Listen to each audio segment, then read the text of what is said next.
When I was a little kid, I born to be a baseball player. This is something that I think about. The more I think about it, I'm convinced that God want me to play baseball.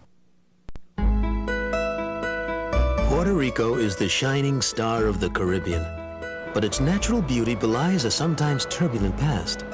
Still, Puerto Ricans are an enduring people with a passion for music and literature and sports, especially baseball.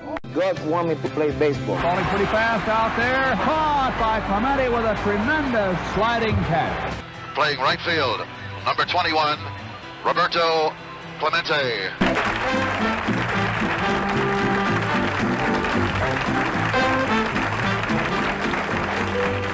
I can't think of any other player that I've ever played with that had that much pride. He was proud to be Puerto Rican. He was proud to be Roberto Clemente. Roberto Clemente, the kid from Carolina, who became the greatest right fielder the game of baseball has ever seen. Great player from Puerto Rico, one of the first great Latin American players, and on the field, he was a breathtaking performer. Despite an unorthodox batting style, the Pirates great won 4 batting crowns and amassed 3,000 career hits. He could run, he could hit, he could throw. We used to go out and watch Roberto throw during infield practice. Golden arm he had. Also known for having the best arm in baseball, he and Al Kaline were known for being the top weapons at a right field. Where he displayed a precise and powerful arm. And for a generation, the 1966 MVP showed the world how to play right field.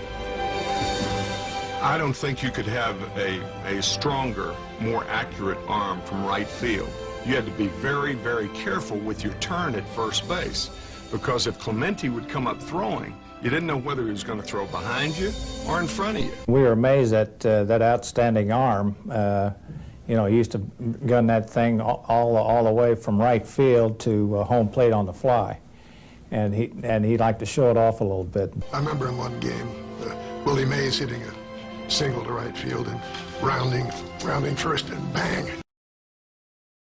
Everything about Clemente was a little different, and it was beautiful and unforgettable. His great range, his sliding catches against the fence, and of course, his arm. An arm that had no equal, not then and not since. Defensive metrics were crude back then, but Clemente did lead the National League right fielders in zone rating 10 separate years, 10 times. Roberto Clemente had a gun for a right arm.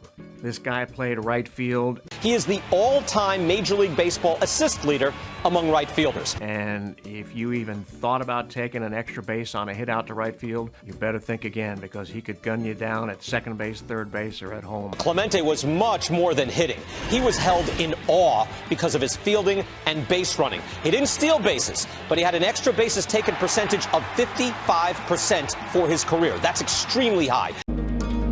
When I was a little kid, I born to be a baseball player. This is something that I think about. The more I think about it, I'm convinced that God want me to play baseball. What a thrill! Clemente putting on a one-man show. Roberto Clemente, one of the most feared hitters in the National League. 3,000 hits, 4 batting titles, and a .317 lifetime average says an awful lot about Clemente. They're still trying to figure a way to pitch to this batting king. Hitting good most of the time. I jump into the ball, and I think I can hit all kind of pitches. Roberto had the highest batting average of any player in the 60s.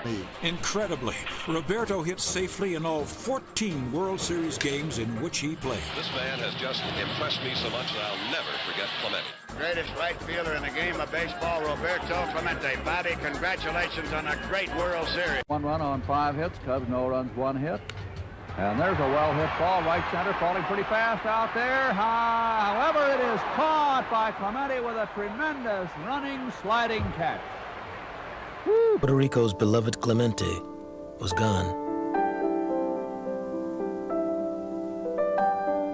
The whole house was full of people. I'm like, what's going on? You know, I didn't realize what happened at the time. So finally we walked in in my mother's room, and you know, that was it. You know, my mom grabbed us. She was crying. All my, my close family was there, and for a while, I'll be honest with you, for a while I thought you know, I didn't really realize what really happened. And then I would cry by myself when I realized that I would never see him again. Remembering the day itself, helping load the plane, and I can still see it in my mind. I've never been able to erase it. I still have an image of Roberto that is stuck with me, alive, and I'm grateful for that. But I'm deeply saddened that I was there. I was probably one of the last people to see him alive.